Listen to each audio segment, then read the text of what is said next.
Today we are going to take entrance into the syllabus of the coming half-yearly examination.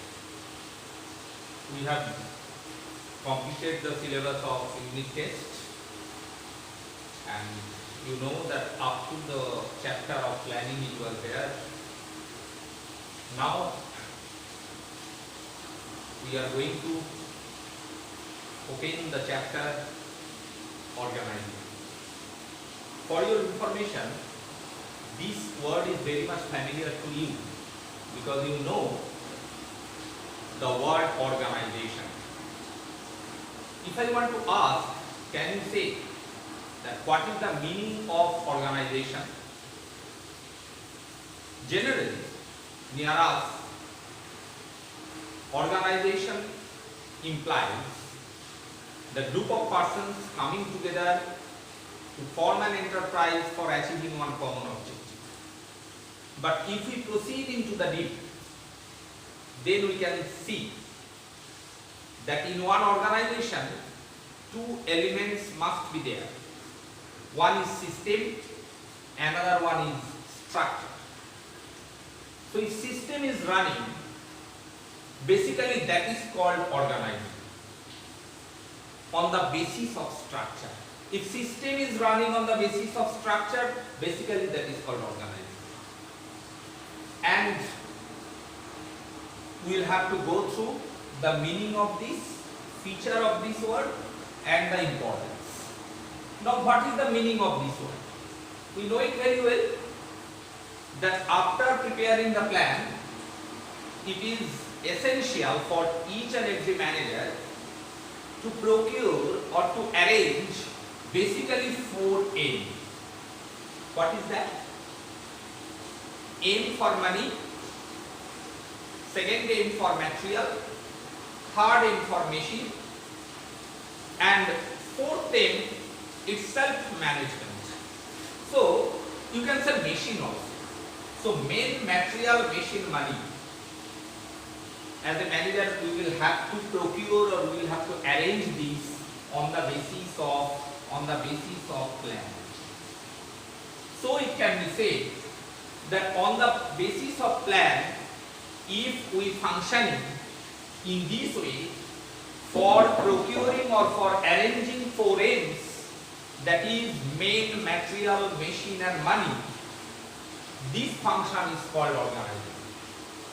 In many ways it can be explained that organizing is a process through which managers have to observe the different types of activities carried on in the organization. Then they will make departmentation on the after grouping the activities and established effective working relationship in between the employees or staffs working in the organization. So that is also called organizing.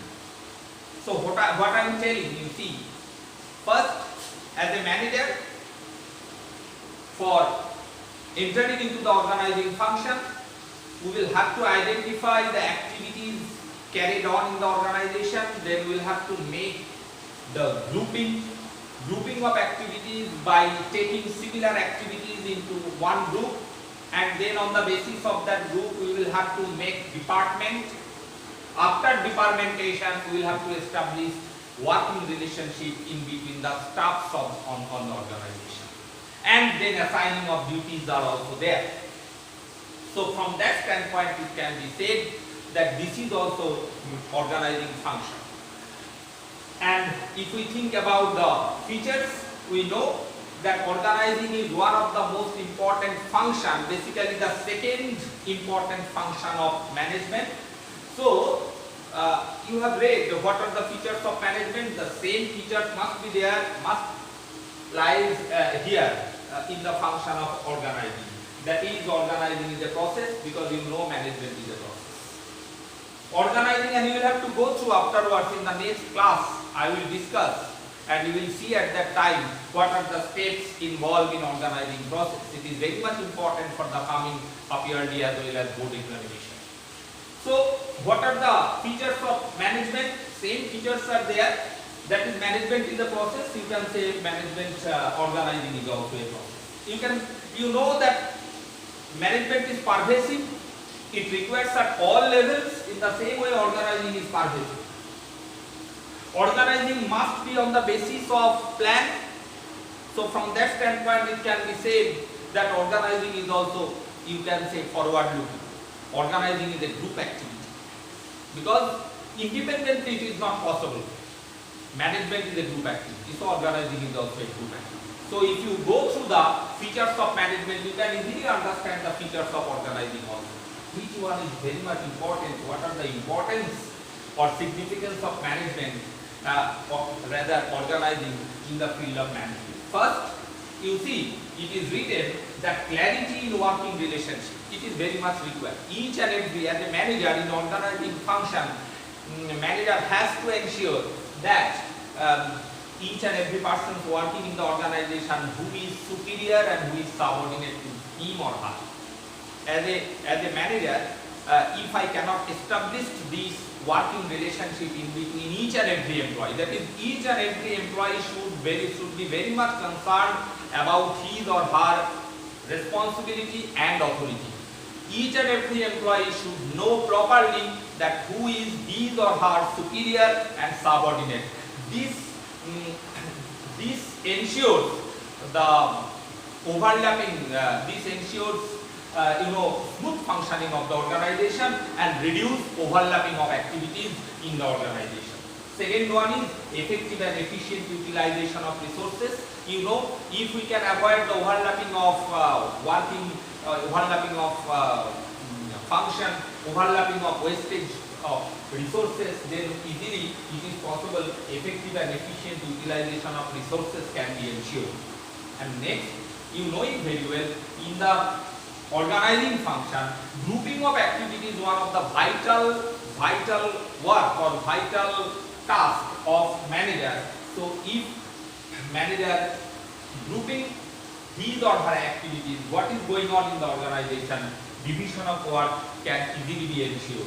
And at last, if in any organization can ensure the division of work ensures specialization, ensures development or qualitative development in goods and services produced in the organization, and which ensures survival, growth, and as well as profit in the organization, which is written by me here in the last piece. So on the basis of this, I think I have given you some food for thought through which you can easily understand the meaning, features, and importance of organization.